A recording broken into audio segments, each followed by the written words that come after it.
다 같이 자리에서 기립하셔서 임재 찬양 드림으로 8월 16일 주일 예배를 하나님 앞에 드리겠습니다.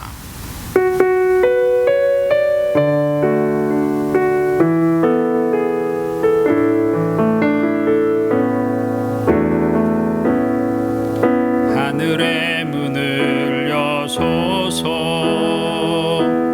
이곳을 주목하소서.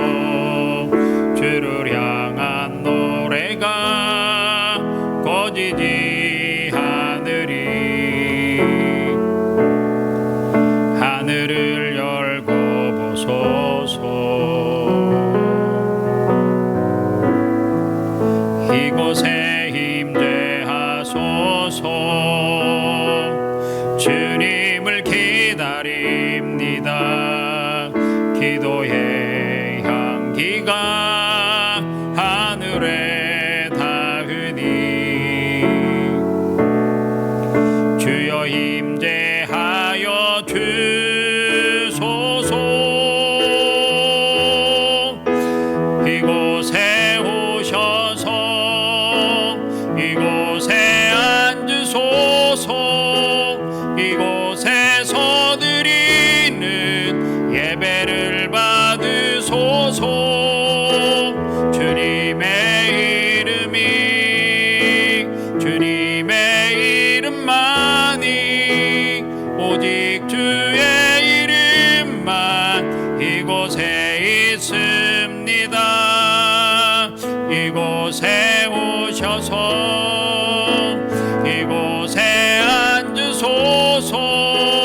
이곳에서 드리는 예배를 받으소서. 주님의 이름만이, 오직 주의 이름만 이곳에 있습니다.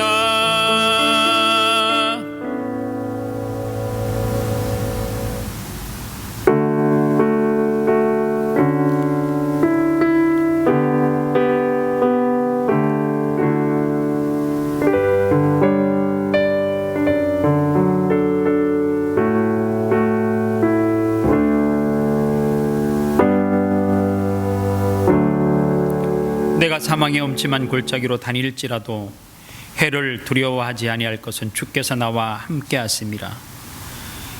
여전히 사망의 엄침한 골짜기와 같은 환난의 시대를, 두려움의 시대를 살아가는 우리에게 위로자 되시고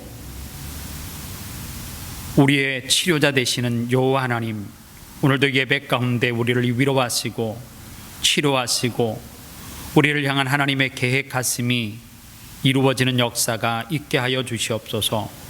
오늘도 온라인을 통하여서 예배하는 사랑하는 성도들에게 이 예배를 통하여서 하나님의 임재를 경험케 하시고 하나님을 만나는 은혜의 시간 되게 하여 주옵소서. 예배 시종을 주님께 의탁하오며 걸어가신 예수님의 이름으로 기도합니다. 아멘. 찬송가 29장 찬송하겠습니다.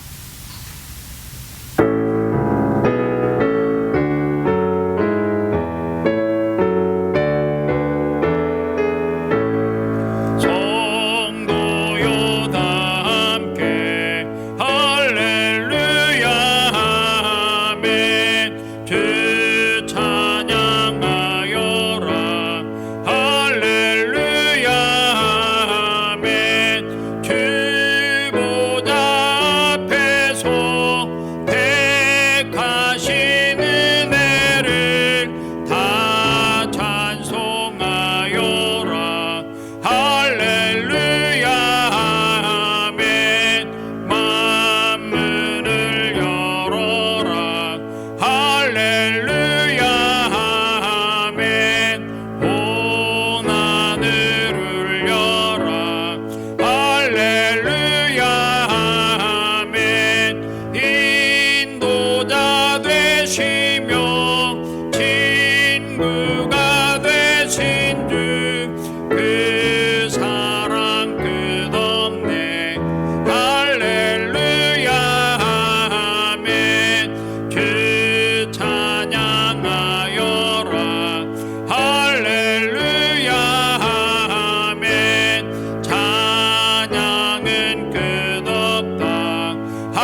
사도신경으로 우리의 신앙을 고백합니다.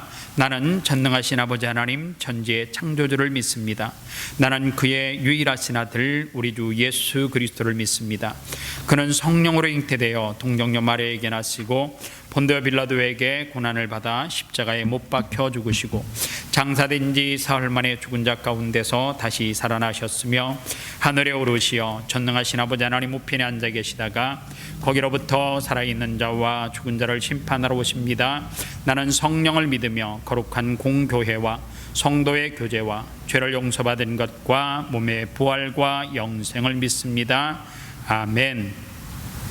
다 같이 자리에 앉으셔서 찬송가 446장 찬송하겠습니다.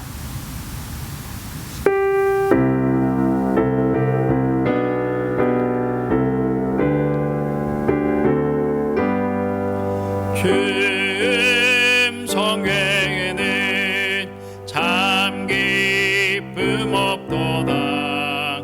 날 사랑하신 주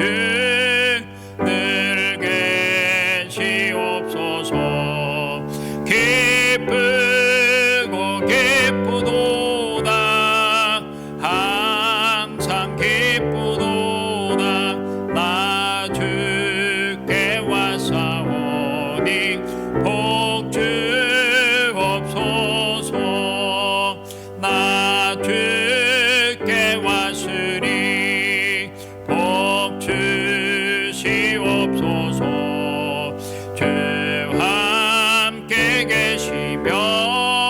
큰 시험이기네. 기쁘고 기쁘도다. 항상 기쁘도다. 나 주께 왔사오니 복 주옵소서. 주 떠나가시면 내 생명 어때네. 기쁘나 슬플 때 늘 계시옵소서. 기쁘고 기쁘도다. 항상 기쁘도다. 나 주께 왔사오니 복 주옵소서. 그 귀한 언약을 이루어 주시고 주 명령 따를 때 늘 계시옵소서. 기쁘고 기쁘도다. 항상 기쁘도다.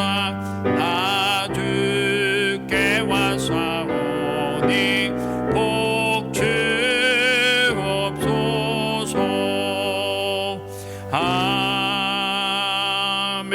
아멘. 이 시간 하나님 앞에 참회의 기도를 드리는 시간입니다. 먼저 하나님 앞에 기도할 때에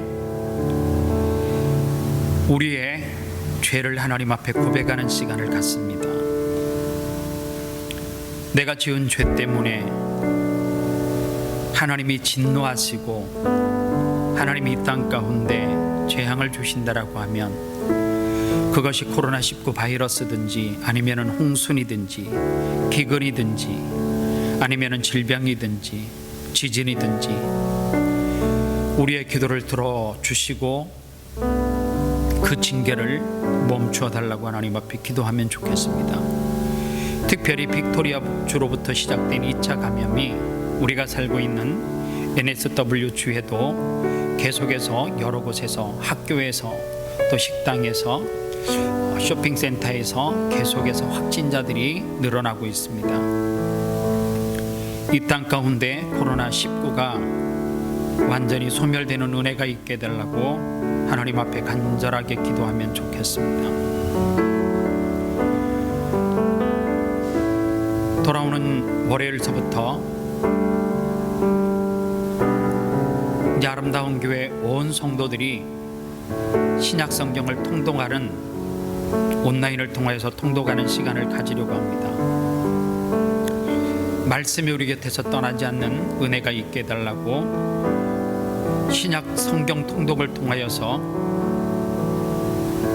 하나님의 은혜를 체험하게 해달라고 기도하면 좋겠습니다. 특별히 대한민국의 집중호우로 인하여서 소멸되고 삶의 터전을 잃고 한 해 동안 열심히 가꿔 놓았던 농작물들의 피해가 상상할 수 없을 만큼 큰데, 특별히 그 가운데 교회의 어려움을 당하고 있는 교회가 있으면 하나님 그 교회를 통하여서 다시 한번 회복되어지는 역사가 증거들이 나타나게 해달라고 기도하면 좋겠습니다. 끝으로 기도할 제목은 아름다운 교회 성도들 가운데 육신의 질병 때문에 어려움을 당하고 있는 성도들이 있는데, 특별히 김미양 집사님이 다리에 하상을 입어가지고 치료 중에 있는데 상처가 덧나지 아니하고 온전하게 깨끗하게 새살이 돋아나와 아물 수 있도록 기도해 주면 좋겠습니다. 그의 성도들 가운데도 감기로 어려움 당하고 있는 성도들을 위해서도 기도해 주시고요, 말씀을 통해서 은혜 받기 위해서 기도하겠습니다. 다 같이 기도합니다. 살아계신 아버지 하나님, 은혜와 사랑을 진심으로 감사합니다. 지난 한 주간 동안도 삶 가운데 하나님 앞에 지은 죄를 용서하여 주시옵시고, 우리의 죄악을, 이 지구촌의 죄악을 용서하여 주시옵소서. 우리의 죄악 때문에 하나님이 벌하시는 것이라고 하면, 하나님 우리 인간이 힘으로 무엇을 할 수 있다라고 유토피아를 꿈꾸고 만드는 것이 아니라 하나님 앞에 회개해야 됨을 깨닫게 하여 주시옵시고, 하나님 앞에 엎드리는 은혜가 우리 가운데 있게 하여 주시옵소서. 하나님의 진노가 바이러스든지 아니면 홍수든지 아니면 처처의 기근과 지진이든지 질병이든지 하나님이 내리신 벌이라고 하면 우리의 기도를 들으시고 그 벌을 거두어 주시옵소서. 다시 한번 이 땅 가운데 하나님 앞에 온 성도가 모여 예배하는 기쁨과 은혜가 있게 하여 주시옵소서. 특별히 하나님 앞에 기도하옵는 것은 조국 대한민국이 홍수로 통하여서 많은 피해를 입고 농작물이 유실되고 삶의 터전을 잃고 수많은 어려움 가운데 있는 이웃들이 많이 있습니다. 교회가 위기를 당하고 있는 작은 교회들이 많이 있습니다. 하나님, 그들을 위로하여 주시옵시고 그리스도의 사랑으로 교회가 섬기는 데 발벗고 나설 수 있도록 은혜 베풀어 주시옵소서. 특별히 이 땅 빅토리아 주로부터 시작된 2차 코로나 바이러스가 우리가 살고 있는 이 땅에서 W주에도 많은 사람들이 곳곳에서 확진자들이 나와 우리를 두렵게 합니다. 하나님, 이 땅을 불쌍히 여겨 주시옵소서. 코로나19 바이러스가 이 땅 가운데 조국 대한민국과 지구촌에 소멸되어지는 은혜를 베풀어 주시옵소서. 아름다운 교회 성도들 가운데 어려움을 당하고 있는 육신의 질병 때문에, 상처 때문에 고통하는 이웃들이 있습니다. 특별히 김미양 집사님 화상을 입고 치료하는 가운데 있는데 덧나지 않고 새살이 돋아나와 깨끗하게 치유함 받을 수 있는 은혜가 있게 하여 주시옵소서. 감기로 성전에 나와 예배하지 못하는 성도들이 많이 있습니다. 하나님, 그들을 고치시고 회복시켜 주시옵소서. 오늘도 말씀을 통하여서 하나님이 주시는 음성을 듣기를 원합니다. 말씀 가운데 다시 한번 새 힘을 얻고 말씀 부여잡고 한 주간 승리하는 믿음의 성도들이 다 되게 도와 주옵소서. 예수님의 이름으로 기도합니다. 아멘. 교회 소식을 알려드리겠습니다. 아름다운 교회는 정부에서 55명까지 예배할 수 있는 승인을 받았기 때문에 주일날 11시에 현장에서 예배할 수 있습니다. 이 예배에 나오기를 원하시는 분들은 처음 나오시는 분들은 영문 이름과 전화번호를 꼭 미리 알려주시기를 바랍니다. 온라인 예배는 종전처럼 예배 가정에서 하시면 되겠습니다. 혹시 한국의 모 교회 가운데 이번 홍수나 수해로 통하여서 어려움을 당하고 있는 작은 교회들이 있으면 저에게 알려주시기를 바랍니다. 저희 교회가 구제할 수 있으면 도울 수 있는 방법을 간구하도록 그렇게 하겠습니다. 월요일서부터 정오 기도회 계속해서 우리가 지금 9번째까지 기도회를 우리가 하고 있는데요, 계속해서 이 기도회를 유지를 할 거예요.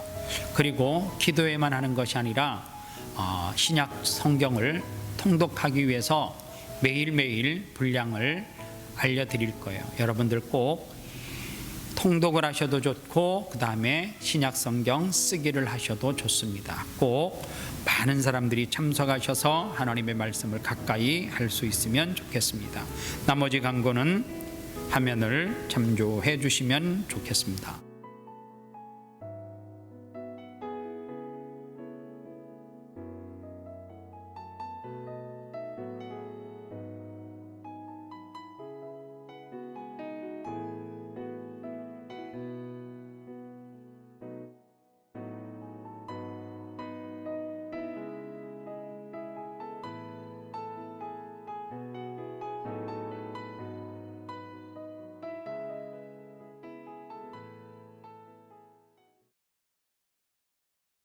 하나님 앞에 드린 예물 위해서 축복 기도하겠습니다. 하나님 아버지 감사합니다. 이 시간 사랑하는 성도들이 하나님 앞에 나올 때에 빈손으로 나오지 아니하고 정성스러운 예물을 하나님 앞에 올려드립니다. 10의 1조를 하나님 앞에 드립니다.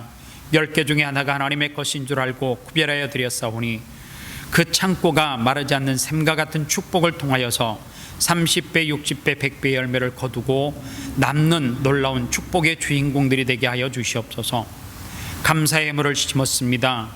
어려운 환경과 상황 가운데 그럼에도 하나님께서 감사한 조건을 주시고 감사한 일거리를 주실 줄 믿고 하나님 앞에 감사한 사랑하는 성도들의 감사의 예물을 주님께서 기쁘게 받아 주시옵시고 그들의 삶 가운데 감사가 끊이지 아니할 수 있는 은혜와 축복을 허락하여 주시옵소서. 선교의 예물을 드립니다. 월드비전과 컴패션, 장학의 예물과 구제의 예물을 드립니다.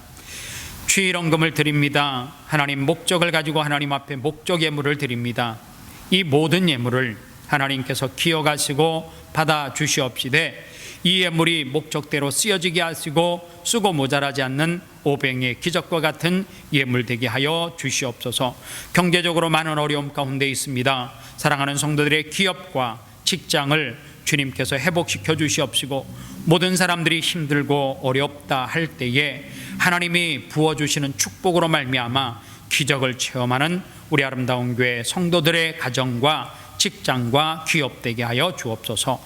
이 모든 예물 주님께서 기쁘게 받아주실 줄 믿사옵고 거룩하신 예수님의 이름으로 축복하며 기도합니다. 아멘. 이 시간 다 같이 자리에서 기립하셔서 하나님의 말씀을 받습니다. 하나님의 말씀은 예레미야 29장 10절로 14절 말씀까지 한 목소리로 봉독하도록 하겠습니다. 제가 가지고 있는 성경은 구약 성경 1097페이지입니다. 예레미야 29장 10절부터 14절입니다. 함께 읽습니다. 여호와께서 이와 같이 말씀하시니라. 바벨론에서 70년이 차면 내가 너희를 돌보고 나의 선한 말을 너희에게 성취하여 너희를 이곳으로 돌아오게 하리라. 여호와의 말씀이니라. 너희를 향한 나의 생각을 내가 아나니 평안이요 재앙이 아니니라. 너희에게 미래와 희망을 주는 것이니라. 너희가 내게 부르짖으며 내게 와서 기도하면 내가 너희들의 기도를 들을 것이요 너희가 온 마음으로 나를 구원하면 나를 찾을 것이요 나를 만나리라. 이것은 여호와의 말씀이니라. 나는 너희들을 만날 것이며 너희를 포로된 중에서 다시 돌아오게 하되 내가 쫓아보내었던 나라들과 모든 곳에서 모아 사로잡혀 떠났던 그곳으로 돌아오게 하리라. 이것은 여호와의 말씀이니라. 이는 살아계신 하나님의 말씀입니다. 아멘. 자리에 앉겠습니다. 저는 오늘 예레미야 29장 10절로 14절 말씀을 가지고 익숙한 것으로부터 결별이라는 제목으로 말씀을 전하겠습니다. 안주지대라고 하는 심리학 용어가 있습니다. 안주지대라고 하는 것은 지금까지 살아오면서 자기에게 익숙한 생각, 자기에게 익숙한 행동 방식을 선호하고 고집하는 경향, 이것을 안주지대라고 그렇게 이야기합니다. 인간은 누구나 안전한 지대에 머물고 싶어하는 본능이 있는 것이 사실입니다. 그런데 그것이 인간에게 있어서는 치명적일 수 있다는 것입니다. 어느 칼럼에 보니까 곤충학자 존 헨리 파브르라고 하는 사람이 아주 재미있는 속성을 가진 벌레를 발견했습니다. 이 벌레는 맹목적으로 자기 앞에 가는 사람만 그대로 따라가는 습성이 있는 벌레입니다. 이 파브르가 그 벌레를 잡아가지고 빈 화분을 세워놓고 그 화분 위에다가 벌레를 가지런히 줄을 세웠습니다. 그리고 내버려 두었더니 그 벌레가 그 화분 위에서 계속해서 도는데, 이 벌레의 특징이 뭐라고요? 특성이 앞에 있는 벌레만 따라가요. 그런데 어느 순간에 보니까 이 벌레들이 앞에 있는 벌레를 따라갔는데 맨 앞에 있는 벌레는 누구를 따라가고 있어요? 맨 뒤에 있는 꽁무니 있는 벌레를 따라가고 있습니다. 이 파브르라고 하는 곤충학자가 이 벌레가 가장 좋아하는 이 솔잎을 화분 가운데 꽂아 놓았습니다. 충분히 그 화분 가운데 있는 이 솔잎을 먹을 수 있어요. 그런데 그 벌레는 그 솔잎을 너무너무 좋아해요. 그런데 그 벌레는 어떤 습성이 있다고요? 앞에 있는 똑같이 생긴 자기 동족 벌레만 따라가는 습성이 있어요. 가장 맛있는 음식과 같은 그들이 가장 좋아하는 솔잎이 가운데 있음에도 불구하고 누구 하나 그 따라가는 습성에 의해서 앞에 있는 벌레만 따라가지 그 솔잎의 향을 맡고도 먹지 않습니다. 하루가 지났습니다. 이틀이 지났습니다. 3일이 지났습니다. 그들은 계속 어딘가 목적지를 향해서 가는 것 같은데 앞에 있는 벌레만 계속해서 따라가는 거예요. 결국 그 벌레는 탈진하고 굶어서 죽더라고 하는 사실입니다. 우리에게 주는 교훈이 있습니다. 이 안주지대라고 하는 이 단어를 다른 말로 하면 타성에 젖어 있는, 타성이라고 하는 이 단어로 표현할 수가 있습니다. 우리가 안전하다라고 생각하는 익숙한 생각 그리고 익숙한 행동 방식을 우리가 선호하고 고집하다 보면 어느 순간에 우리 스스로 죽어가고 있다라고 하는 것을 몰라요. 특별히 영적인 사람들에게 있어서 이 안전한 지대, 안주지대와 같은 이 신앙생활을 하는 사람들은 어느 순간에 타성에 젖어서 내가 영적으로 메말라 있는 것을 몰라요. 시름시름 앓고 있는 것을 몰라요. 굶주린 것을 모릅니다. 오늘 그런 의미에서 우리는 신앙생활하는 가운데 익숙한 것으로부터 결별을 하셔야 합니다. 오늘 이 설교의 제목은 어느 책의 한 제목이에요. 익숙한 것으로부터의 결별이라고 하는 책 제목이 있습니다. 이 책을 제가 읽기는 읽었는데 그 내용이 사실 잘 기억이 나지 않아요. 그런데 이 책을 다시금 열어보는 순간에 그 책의 내용이 뭔지를 알겠더라고요. 왜냐하면 책 제목이 주는 이 제목 안에 그 내용의 저자가 쓰고 싶은 내용이 무엇인가가 다 들어있다라고 하는 사실입니다. 그 책 가운데 나무는 꽃을 버려야 열매를 맺고 강물은 강을 버려야 바다에 이른다라고 하는 말이 있습니다. 스스로 나는 꽃 그리고 스스로 나는 강이라는 이 현실에 안주하고 있으면 열매를 맺을 수도 없고 더 넓은 세계로 갈 수 없음을 말하고 있는 것 같습니다. 오늘 그런 의미에서 우리가 신앙생활하면서 너무너무 익숙한 생각 그리고 익숙한 행동을 통한 신앙생활을 하는 사람이 상당히 많아요. 그 익숙한 행동은 무엇이냐면 내가 습관적으로 하는 것을 하면 된다라고 생각해요. 그것이 뭐예요? 하나님 앞에 드리는 물질일 수 있고, 그리고 그것이 뭐예요? 내가 기도하는 생활일 수도 있고, 그것이 뭐예요? 내가 말씀을 보는 습관일 수도 있어요. 그런데 어느 순간에 자기를 영적으로 한번 점검해 보시기를 바랍니다.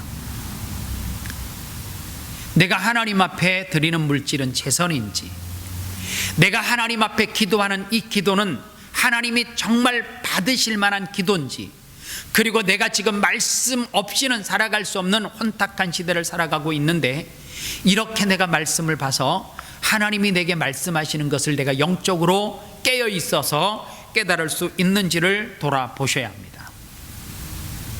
우리는 영적으로 너무 안전한 지대에 있다라고 생각을 해요.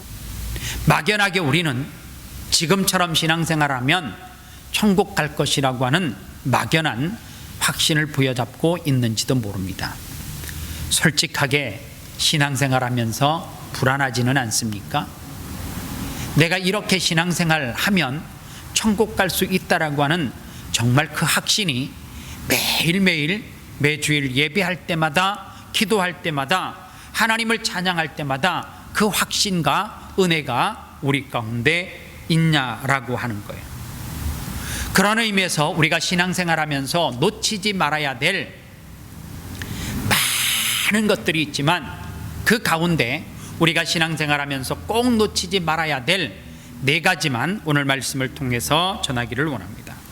우리가 신앙생활하면서 놓치지 말아야 될 첫 번째가 무엇이냐? 변화라고 하는 것입니다. 오늘 성경 본문의 내용을 설명하지 않아도 알 수 있는 내용일 수 있어요. 이 내용이 뭐냐면 이스라엘 백성들이 하나님 앞에 타락하고 그리고 변질되고 그리고 범죄함으로 말미암아 하나님께서 그들에게 징계를 내리시는데 그 징계가 뭐냐면 강대국이었던 바벨론의 이방나라 바벨론의 포로로 끌려 잡혀가는 것이었습니다. 이런 비참한 상황 가운데 이스라엘 백성이 고통하고 포로로 잡혀가서 신음하는 가운데 하나님께서 그들에게 10절의 말씀을 통하여서 희망의 메시지를 전달하고 있습니다. 10절의 말씀을 다시 한번 보면 여호와께서 이와 같이 말씀하시니라. 바벨론에서 70년이 차면 내가 너희를 돌보고 나의 선한 말로 너희에게 성취하여 너희를 이곳으로 돌아오게 하리라 라는 말씀이에요. 여러분들 이 10절의 말씀을 하나씩 하나씩 쪼개는 가운데 여러분들은 어느 말씀에 나의 눈이 시선이 꽂혀요? 여호와의 말씀하시는 이야기입니까? 아니면은 70년이 차면이라고 하는 단어입니까? 아니면은 너희들이 돌아온다라고 하는 말씀이에요. 저는 이 본문의 말씀 10절을 가지고 묵상을 하는 가운데 하나님의 희망의 메시지라고 하면 우리가 지금 고통하는 70년이라고 하는 그 한정된 기간 가운데 포커스를 맞추면 안 될 것이라는 거예요. 그리고 우리는 비관론으로 우리가 이제 여기서 죽겠다라고 하는 그런 생각을 해서도 안 된다는 거예요. 오늘 분명히 이 10절의 말씀은 이스라엘 백성들이 범죄하여서 하나님께서 벌하시는 내용이지만 그럼에도 불구하고 그들을 여전히 사랑하셔서 희망적인 메시지를 던지는데 너희가 다시 어디로 돌아온다는 거예요? 너희가 살았던 그 땅으로 예루살렘으로 돌아올 것이라고 하는 희망의 메시지를 던지고 있습니다. 오늘 그런데 이스라엘 백성들 가운데에는 2가지 부류의 사람들이 있는 것 같아요. 그 하나는 근거 없는 낙관론이에요. 어떤 낙관론을 가지고 있느냐 하면, 우리는 2년만 고생하면 다시금 우리가 살았던 그 땅으로 돌아갈 것이라고 하는 근거 없는 낙관론에 사로잡혀 있는 사람이 있어요. 그런가 하면 극단적인 정반대의 사람들이 있습니다. 우리는 반드시 회복할 것이라고 하는 희망이 아예 없고 우리는 죽을 것이라고 하는 비관론자들이 있습니다. 우리는 이제 바벨론의 포로로 잡혀가서 영원히 죽을 것이다 라고 하는 사람들이 있습니다. 그런데 하나님께서는 오늘 성경에 예레미야 선지자를 통하여서 그 포로로 끌려갔던 이스라엘 백성들에게 무엇을 통해서요? 편지를 통해서 근거 없는 비관론도 아니고 근거 없는 낙관론도 아닌 하나님의 말씀에 의거해서 그들에게 희망의 메시지를 전달하고 있다라고 하는 사실입니다. 이스라엘 백성들 입장에서 포로로 끌려갔습니다. 한 해가 지나요. 2해가 지나고 계속해서 시간이 지나는 가운데에 그들에게 영향을 주었던 사람들은 누구일 것 같습니까? 바벨론은 이방인 나라요, 하나님을 알지 못하고 우상을 섬기는 나라입니다. 이 바벨론에 끌려가서 해가 거듭되면 거듭될수록 그들은 잘못된 타락의 이방 문화, 그 나라의 문화가 그들 깊숙한 곳에 자리를 잡고 있었을 것이라고 하는 사실입니다. 마치 이 본문의 내용은 이스라엘 백성들이 애굽에서 430년 동안 종살이를 하는 가운데에 하나님께서 그들을 회복시키고 다시금 가나안 땅으로 돌아올 때에 그들의 숫자가 장정만 60만이라고 성경은 말하고 있습니다. 애굽에서 종살이를 할 때에 태어나 보니까 종이었고요, 자기 아버지도 태어나 보니까 종이었고, 그 위에 할아버지도 계속해서 태어나 보니까 430년 동안 종살이를 하였기 때문에 그들 4명 가운데는 무엇이 있어요? 애굽의 이방 문화가 깊숙이 자리를 잡고 있었습니다. 그리고 또 하나, 그들에게는 노예 근성이 있었을 것입니다. 그런데 굉장히 그 생활에 익숙해져 있었습니다. 그리고 성경을 보면 그들이 얼마나 그 생활에 익숙하고 타성에 젖었는지를 단적으로 보여주고 있습니다. 그들이 출애굽을 할 때에 이스라엘 백성들만 나온 것이 아니라 그 가운데는 누가 따라 나왔다 그랬어요? 잡족이 있었다라고 말해요. 그런데 그 잡족들이 나왔을 때에 어떤 일이 벌어졌어요? 이스라엘 백성들이 광야에서 생활을 하는 가운데 너무너무 환경적인 어려움이 오니까 지치고 힘이 들었습니다. 그때에 이스라엘 백성들이 원망과 불평을 하는데 누구의 영향을 받아서요? 그 잡족들의 영향을 받아서 그들이 원망과 불평을 하는데, 그들은 그 원망과 불평을 지도자 모세에게 할 뿐만 아니라 그들을 출애굽시켰던 하나님을 원망하기 시작해요. 그리고 그들이 뭐라고 이야기해요? 차라리 우리가 살았던 애굽이 더 낫다라고, 그리고 그곳에서 종으로 노예로 살아가면서 먹었던 음식을 이야기하면서 차라리 우리를 애굽으로 돌려보내달라고 하는 원망과 불평을 하는 것을 볼 수가 있습니다. 이스라엘 백성들이 바벨론의 포로로 잡혀갔습니다. 어디에 근거했는지 모르지만 우리는 2년이면 다시금 우리 땅으로 돌아갈 것이다 라는 기대를 가지고 있었는데 돌아갈 수 없어요. 그리고 바벨론의 이방 문화의 영향을 받아요. 우상의 숭배의 영향을 받아요. 그리고 그 가운데는 우리는 해가 거듭될수록 돌아갈 수 없을 것이라고 하는 절망 가운데 있어요. 그런데 주님은 그런 상황 가운데서도 10절 말씀에 보면 반드시 너희들은 그 기간이 차면 어떻게 할 것이라고요? 너희가 살았던 그 땅으로 다시금 돌아갈 것이라고 주님은 일을 하고 계신다라고 하는 사실입니다. 우리는 지금 코로나19 바이러스가 온 지구촌 구석구석을 한 사람 한 사람들을 고통 가운데, 민족을 고통 가운데 몰아가고 있는데, 그런데 그 가운데 우리는 고통하고 있지만 주님은 일하고 계신다라고 하는 사실입니다. 우리가 너무나 낙관론으로 아니면 비관론으로 생각할 것은 없지만, 그럼에도 불구하고 하나님이 일하시는 그때에, 하나님의 때에 반드시 하나님이 원하시는 방법으로 이 재앙을 하나님께서 소멸시킬 것이라고 하는 기대와 확신을 가지고 오늘도 우리는 어떻게 살아가야 돼요? 이 세대를 본받지 말고 오직 마음을 새롭게 함으로 변화를 받아 하나님의 선하시고 기뻐하시고 온전한 뜻이 무엇인지 이 시대를 분별하면서 살아가는 것이 우리의 소명이라고 하는 사실입니다. 저는 이 말씀을 준비하는 가운데 한편으로는 기쁨의 샘이 솟아나더라고요. 왜냐하면 우리는 이 상황 가운데서도 하나님이 우리를 향한 무엇을 말씀하고 있어요? 너희들 변화해라 라고 여전히 시간을 두시고 기회를 주시고 우리로 하여금 깨닫고 돌아오기를 원한다라고 하는 사실입니다. 우리가 변화하려고 몸부림치는 가운데 하나님께서는 우리에게 무엇을 주세요? 예레미야가 3장 22절로 23절 말씀에 보면 여호와의 자비와 긍휼이 무궁하심으로 우리가 진멸되지 아니하리이다. 그 다음에 보면 이것이 아침마다 새로우니 주의 성실이 크도소이다 라고 하는 이 말씀이에요. 이 본문을 가지고 불렀던 찬양이 있습니다. 주의 인자는 끝이 없고 그의 자비는 무궁하며 아침마다 새롭고 늘 새로우니 주의 성실이 큼이라. 성실하신 주님이라고 하는 찬양이 있어요.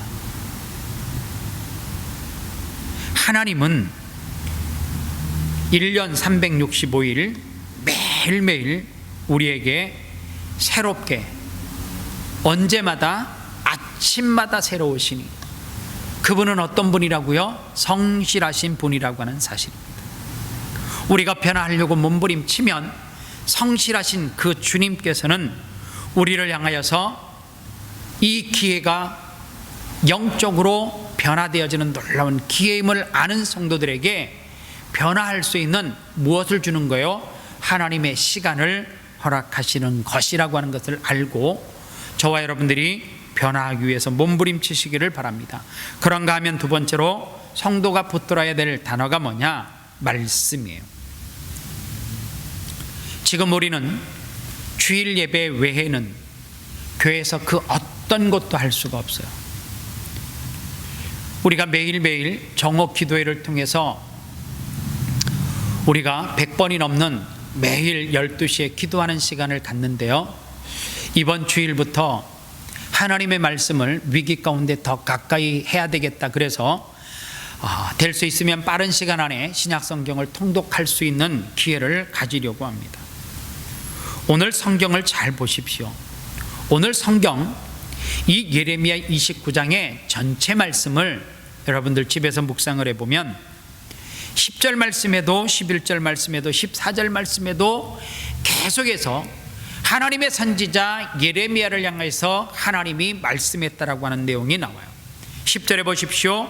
나 여호와가 이같이 말하노라. 11절에도 여호와의 말씀이니라. 14절에도 그것이 여호와의 말씀이니라. 그리고 이 말씀을 마무리할 때에도 본문이 뭐라 그래요? 이것은 여호와의 말씀이래요. 우리 인생을 또 다른 부류로 나눈다라고 하면 말씀이 임하는 인생이 있는가 하면 말씀이 전혀 임하지 않는 인생이 있어요. 여러분들, 예레미야가 우리는 굉장히 선지자로 부름을 받았으니까 똑똑할 줄 아나요? 아니에요. 예레미야는 성경을 잘 살펴보면 똑똑해서 그가 선지자로 부름을 받았던 것은 아니에요. 어쩌면 그의 인생은 대단한 인생이 아니라 초라하기 짝이 없는 그러한 인생이었을 수도 있습니다. 그런데 예레미야가 선지자로 민족을 향하여서 하나님의 말씀을 선포할 수 있었던 것은 그의 삶 가운데 무엇이 임했어요? 여호와 하나님의 말씀이 임했다라고 하는 사실입니다. 하나님의 말씀이 임하지 않는 인생은 두려울 수밖에 없어요. 왜요?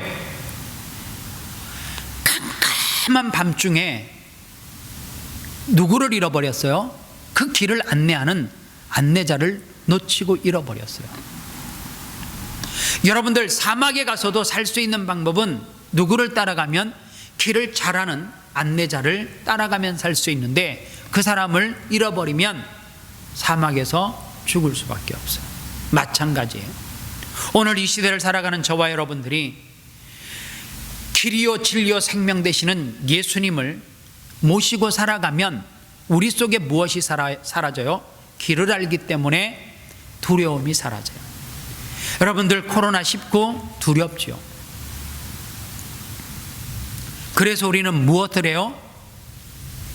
두려워서 아무것도 안 해요. 예배도 할 수 없어요.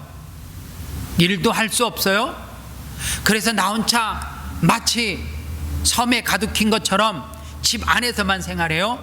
평생 그렇게 사실 수 있으십니까? 아니잖아요. 그 두려움이 어디로부터 사라지고 소멸되는 줄 아십니까? 길과 진리요 생명 되신 예수 그리스도를 확실하게 믿는 믿음으로부터 출발한다라고 하는 사실입니다. 그래서 우리는 그 길 되시고 진리 되시는 하나님의 말씀을 어떻게 해야 되느냐? 늘 가까이 해야 돼요. 미련한 사람은 하나님의 말씀이 임하지 않으니까 두려움의 끝에는 뭐가 찾아와요? 공포지요. 그 다음에 삶을 돌아보니까 슬픔이죠. 어떻게 그 삶이 행복하다고 말할 수가 있습니까? 요즘 가끔 그런 생각을 저 혼자 해요. 요즘은 돈이 있어도 여행 못 가죠.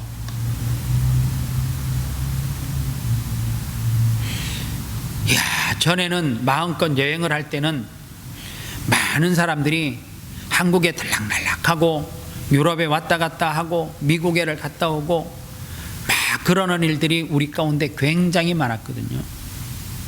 나름 비고의 고통이 있었던 것 같아요. 요즘은 돈이 있어도 비행기가 떠야지 가죠. 한편으로 보면 사는 게 비슷비슷해요.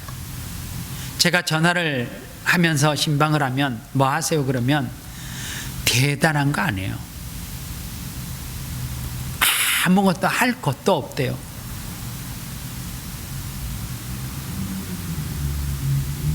이럴 때일수록 하나님의 말씀을 가까이 할 수 있는 기회임을 우리가 깨닫고 알아야 됩니다. 그래서 우리가 말씀을 통하여서 누구를 만나야 돼요?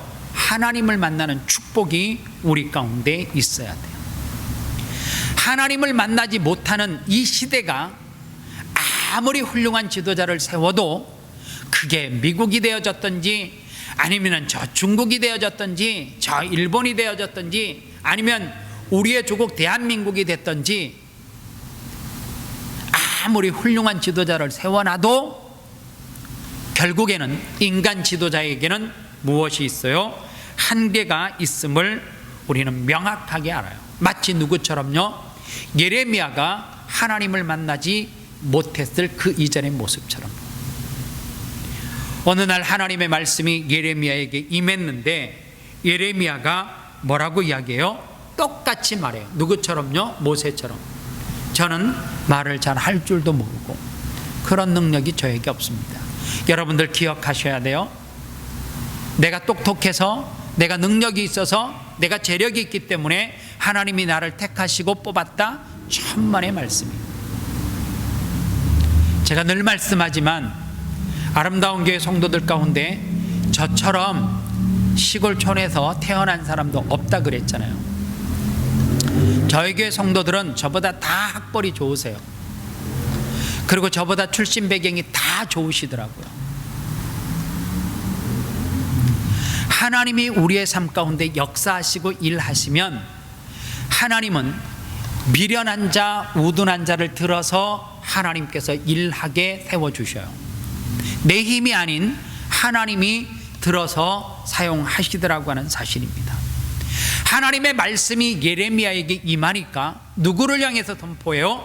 민족을 향해서 선포하는데 두려움이 있어요? 아니에요. 이스라엘 백성들이 오히려 재력이 있었고 영적으로 대단하다라고 생각했던 그들이 두려움 가운데 있는데, 그 두려움 가운데 떨고 있는 바벨론에서 포로로 살아가는 그들을 향하여서 여호와 하나님께서 내게 말씀하셨다. 누구에게요? 나 예레미야에게 말씀하신 그 말씀을 내가 누구에게? 이스라엘 백성들에게 전하는 거예요. 그 담대함은, 그 용기는 누가 주시는 거예요? 태초부터 예레미야가 가지고 있었던 것이 아니라 누가 주신 거예요? 여호와 하나님께서 예레미야에게 주셨던 그 능력이라고 하는 사실입니다. 그래서 우리가 이 땅 가운데 능력 있고 힘 있고 하나님 앞에 쓰임 받으며 살아가려고 하면 하나님으로부터 무엇을 받아야 돼요? 말씀을 받아야 돼요. 하나님으로부터 무엇을 받아야 돼요? 하나님이 말씀하시는 그 명령을 우리가 받아야 돼요. 그런가 하면 우리가 세 번째로 계속해서 구해야 되는 것이 무엇이냐? 기도라고 하는 것입니다. 오늘 11절 말씀에 보면 여호와의 말씀이니라 너희를 향한 나의 생각을 내가 아나니 평안이요 재앙이 아니니라 너희에게 미래와 희망을 주는 것이니라 이렇게 되어져 있습니다. 얼마나 좋은 말씀이에요. 이 말씀을 한 번 읽기가 굉장히 아까울 정도로 귀한 말씀이에요. 여호와의 말씀이니라 너희를 향한 나의 생각을 내가 아나니, 너희의 생각이 뭐라는 거예요? 평안이요 재앙이 아니라는 것을 나 여호와 하나님이 안다는 거예요. 그리고 너희에게 미래와 희망을 주는 것도 안다는 거예요. 그런데 너희가 원하는 것이 희망이든지 너희가 원하는 것이 평안이든지 그것이 어떻게 얻어지느냐? 12절에 정답이 나와요. 너희가 내게 부르짖으며 내게 와서 기도하면 내가 너희의 기도를 들을 것이요 라고 말합니다. 11절에 하나님의 본심을 잘 알지 못할까요? 11절의 말씀을 구하면서 그것을 얻어내는 통로인 12절의 말씀을 우리가 살아들이지 않기 때문에 우리 가운데 무엇이요? 평안이, 그리고 우리 가운데 미래에 대한 희망이 보이지 않는 거예요. 여러분들 기도할 때 어떤 기도를 해요? 저는 가끔 우리가 기도하는 기도의 내용들을 살펴보면 왜 받은 것을 계속해서 저렇게 또 달라라고 말할까라고 하는 생각이 드는 기도들이 있어요. 예를 들면 이런 것들이에요. 하나님, 오늘도 내게 임재하여 주시옵소서. 우리 가정 가운데 임하여 주시옵소서. 임하지 않았어요? 하나님이 내게 임재하시니까 내가 말씀을 전하는 주의 종으로 살아가는 것이고, 하나님의 임재하심이 가정 가운데 있기 때문에 하나님 아버지를 내 삶의 주인으로 모시고 살아가는데, 매일 기도하는 것이 안 해도 되는 거, 이미 이루어진 것을 또다시 구해요. 달라고. 공중에 나는 새를 보라? 그러면서 우리를 향해서 뭐라 그래요? 하물며 내가 이 땅의 창조물 가운데 가장 사랑하는 내 새끼들을, 내 자녀들을 굶기겠느냐? 먹이고 내가 입히지 너희들을 굶기겠느냐? 들의 풀을 비유하면서 하물며 내가 너희의 생명을 소중하게 여기지 않겠느냐? 그럼에도 불구하고 우리는 끊임없이 기도하지 않아도 되는 것을 가지고 기도해요. 그러면 무엇을 우리가 기도해야 되는가라고 하는 거예요. 이런 어려운 시기 가운데 우리의 믿음이 흔들릴 수 있어요. 우리의 신앙이 흔들릴 수 있어요. 흔들리지 않는 믿음, 어떠한 상황과 환경 가운데서도 흔들리지 않는 내 신앙을 부여잡기 위해서 기도해야 돼요. 하나님, 어떠한 상황과 이거보다도 더 큰 두려움, 공포가 우리 가운데 엄습해 온다 할지라도 내 믿음이, 내 신앙이 하나님을 떠나지 않게 하여 주시옵소서, 이 기도를 해야 된단 말이에요. 지금은 그 기도를 할 때예요. 아니, 우리는 항상 그 기도를 해야 돼요. 매일 하나님께서 우리 성전에 임재하여, 하나님이 임재하시는 그 성전이 무슨 성전이에요? 이미 이 아름다운 교회 그레이지빌 처치에 130여 년 전에 믿음의 선배들이 이곳에 하나님의 성전을 세울 때에 하나님의 임재를 경험했기 때문에 이 성전을 세웠고, 수많은 사람들이 이 성전에서 기도하고 부르짖고 하나님의 임재를 경험하는데, 또다시 우리는 하나님 임재하여 주시옵소서, 하나님이 안 임재인 것처럼 기도해요. 진짜 우리가 어떤 기도를 해야 되느냐? 많은 사람들이 코로나 바이러스가 두렵대요. 이렇게 두려울 수가 없대요. 한 발자국도 못 나가겠대요. 천만의 말씀요. 병원에도 다 가고 마트에도 다 가고 다. 그런데 여러분들 기억하셔야 돼요. 내 믿음이 어떠한 상황과 환경 가운데서도 하나님 앞에 예배할 수 있고, 오늘 말씀의 내용처럼 내가 변화를 꿈꾸고 있고, 내가 하나님의 말씀을 가까이 하고 있고, 내가 하나님 앞에 기도를 하는데 내 믿음과 내 신앙이 흔들리지 않기 위해서 하나님 앞에 기도하고 있는지를 돌아봐야 돼요. 우리는 말에 재주들이 많아서 이 모양 저 모양으로 굉장한 핑계거리를 대요. 아니요. 첫 번째도, 두 번째도, 세 번째도 하나님 앞에 놓지 말아야 되는 것이 뭔 줄 아십니까? 예배예요. 하나님 앞에 예배하는 거예요. 지금보다 더 두려운 환경과 상황이 우리 가운데 몰려온다 할지라도 우리는 뭐 해야 돼요? 하나님 앞에 첫째도 둘째도 셋째도 예배하는 것을 쉬면 안 된다라고 하는 사실입니다. 우리는 그것을 위해서 기도해야 돼요. 내 믿음이 흔들리면 그 가운데 찾아오는 것이 두려움이에요. 내 믿음이 흔들리면 세상 사람들이 하는 똑같은 결정과 똑같은 행동을 반복해서 우리는 하게 되어져 있어요. 그 가운데 어떤 일을 우리가 최후를 맞이하는 줄 아십니까? 하나님이 없다라고, 그러면서 삶을 마감하는 사람이 수도 없이 많을 거예요. 사랑하는 성도 여러분, 우리는 지금 흔들리는 내 믿음을 굳건한 반석 위에 세우기 위해서 기도해야 합니다. 우리의 기도는 내 신앙을 이 어려운 시기 가운데 흔들리지 않게끔 하기 위해서 하나님 앞에 기도해야 돼요. 그런가 하면 마지막 네 번째로 우리가 구해야 될 단어가 있습니다. 감격이라고 하는 단어입니다. 어느 책에 보니까 한 줄에 그러지만 너무나 명쾌하고 정확한 그러한 글귀가 있습니다. 감사할 줄 모르는 자를 벌하는 법은 없다. 왜냐하면 감사할 줄 모르는 삶 자체가 벌이기 때문이다. 다시 한번 읽어드릴게요. 감사할 줄 모르는 자는 벌하는 법은 없다. 왜냐하면 감사할 줄 모르는 삶 자체가 벌이기 때문이다 라고 하는 단어예요. 감사라고 하는 단어가 사라지면 또 다른 단어가 내 가슴에 자리 잡아요. 그게 뭔 줄 아십니까? 원망과 불평이에요. 감사가 사라지면 불평과 원망이 찾아오게 되어져 있습니다. 감사할 줄 모르는 자를 벌하는 법은 없대요. 왜냐하면 감사할 줄 모르는 그 자체가 뭐라는 거예요? 벌이기 때문에 그렇다는 거예요. 너무나 이 말이 짧은 한 줄의 글이지만 제 가슴에 와 닿았습니다. 이것보다 더 무서운 진리는 없는 것 같아요. 저는 감사하면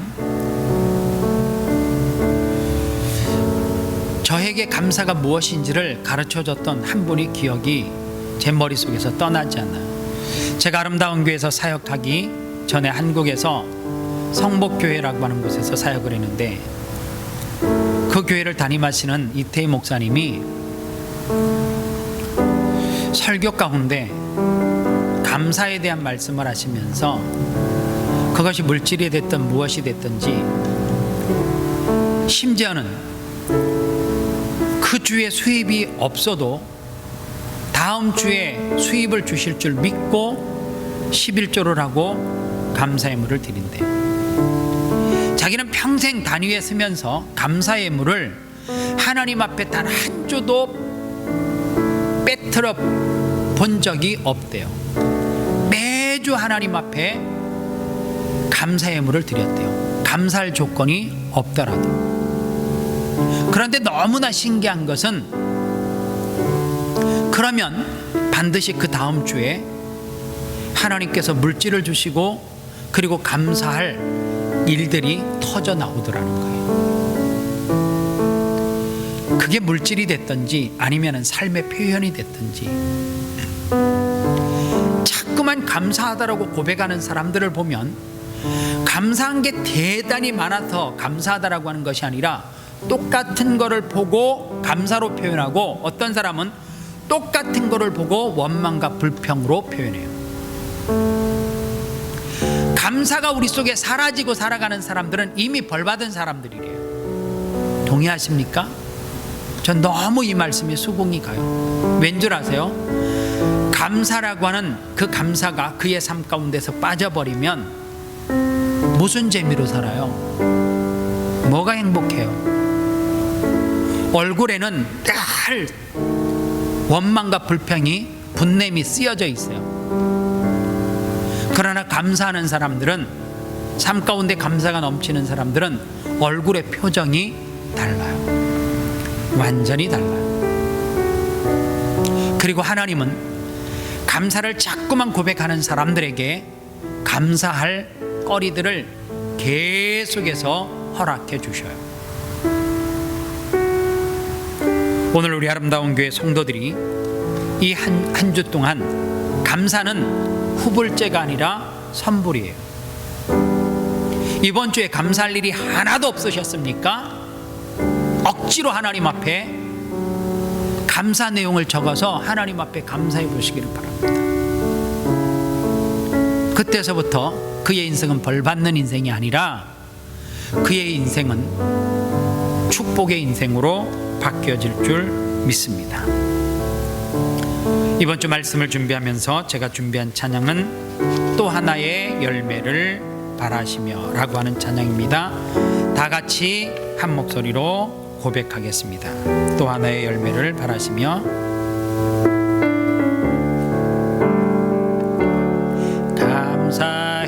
감사해요. 깨닫지 못했었는데 내가 얼마나 소중한 존재라는 걸 태초부터 지금까지 하나님의 사랑은 항상 날 향하고 있었다는 걸 고마워요. 그 사랑을 가르쳐준 당신께, 주께서 허락하신 당신께 그리스도의 사랑으로 더욱 섬기며 이제 나도 세상에 전하리라. 당신은 사랑받기 위해 그리고 그 사랑 전하기 위해 주께서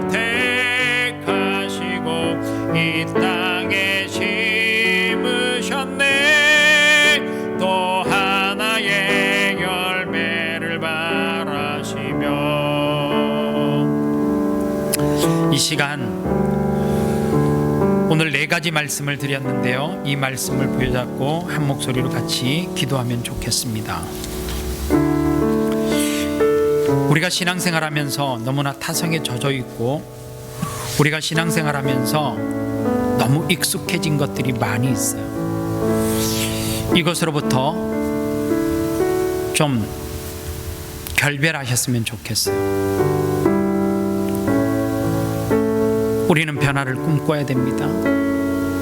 변하기 위해서는 우리 속에 말씀이 임해야 되고요. 그 말씀이 임하면 무엇이 다 이루어지는 것이 아니라, 그 말씀은 무엇으로 준다고요? 너희들이 부르짖는 기도로 통해서 준대요.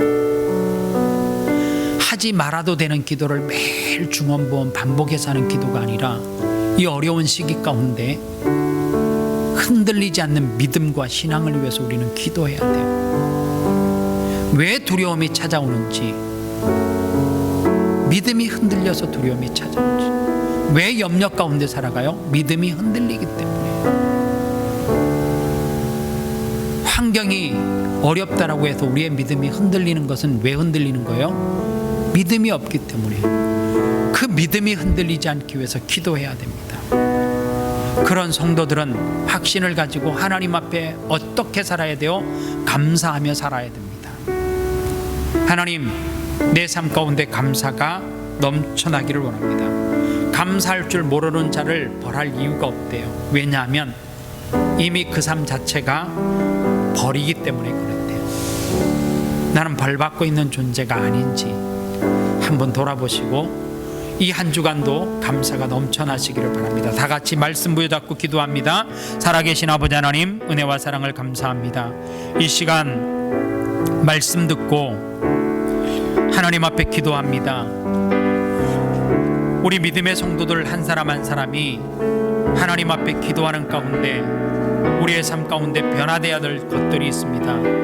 우리의 삶 가운데 말씀이 다시 한번 우리를 이끌고 가야 합니다. 그 말씀이 우리의 삶 가운데 이루어지기 위해서는 우리의 믿음이 흔들리지 않게끔 하나님 앞에 기도해야 됩니다. 어려운 시기 가운데 흔들리는 믿음이 있습니까? 두려움이 엄습해 오셨습니까? 하나님 앞에 기도하여 그 믿음 흔들리지 아니할 수 있도록 은혜 위에 은혜를 베풀어 주시옵소서. 믿음의 사람들은 어떠한 상황 가운데서도 감격하며 감사하며 살아가야 합니다. 사랑하는 성도들이 코로나19 바이러스가 하나님 이 땅 가운데 두려움으로 찾아왔지만, 그럼에도 불구하고 감사하게 하여 주시옵시고, 그 감사는 삶 자체가 하나님이 주신 축복인 줄 알고, 그 감사가 우리의 이 어려운 시기를, 두려운 대상들을 이겨내는 밑거름인 줄 믿습니다. 하나님, 우리 아름다운 교회 성도들이 타성에 젖어 있는 신앙에서 하나님 벗어나게 하시고, 내 생각을 내려놓고 하나님의 생각으로 가득 채우는 역사가 있게 하여 주옵소서. 예수님의 이름으로 축복하며 기도합니다. 아멘.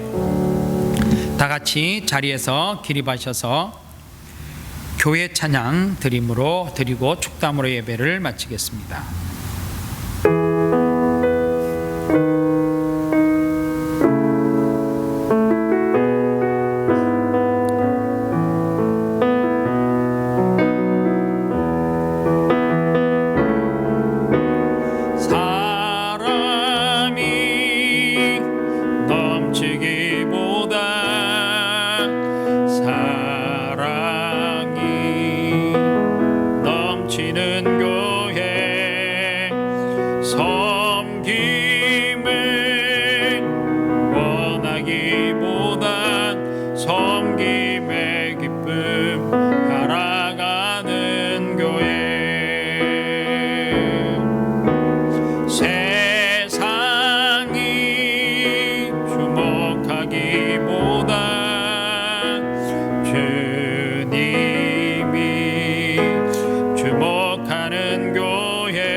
주님이 피로 사신 아름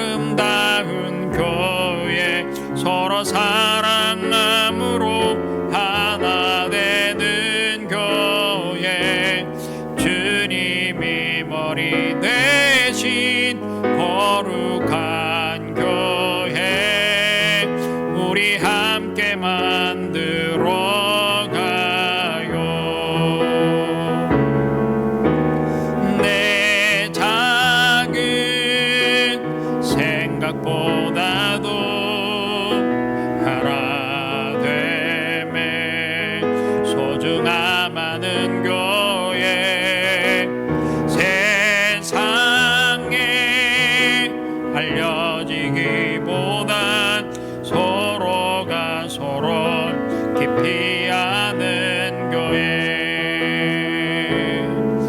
주님이 피로 사신 아름다운 교회, 서로 사랑함으로 하나 되는 교회, 주님이 머리 대신 거룩한 교회, 우리 함께 만들어 가요. 주 예수 그리스도의 은혜와 하나님 아버지의 사랑과 성령님의 위로교통 충만 역사하심이 타성에 젖어 있고 안주하는 우리의 영적인 나태한 신앙의 삶에서 다시 한번 결별을 선언하고 깨어 있어 변화를 꿈꾸고 그 말씀이 기도를 통하여서 우리의 삶 가운데 이루어지고 그 이루어진 삶을 통하여서 감사하며 감격스러운 삶을 살기를 원하는 사랑하는 성도들 머리 위에 그들의 가정과 직장과 기업과 아름다운 교회와 조국 대한민국과 코로나로 신음하고 있는 지구촌 구석구석 위에 이제로부터 영원토록 함께 계실지어다. 아멘.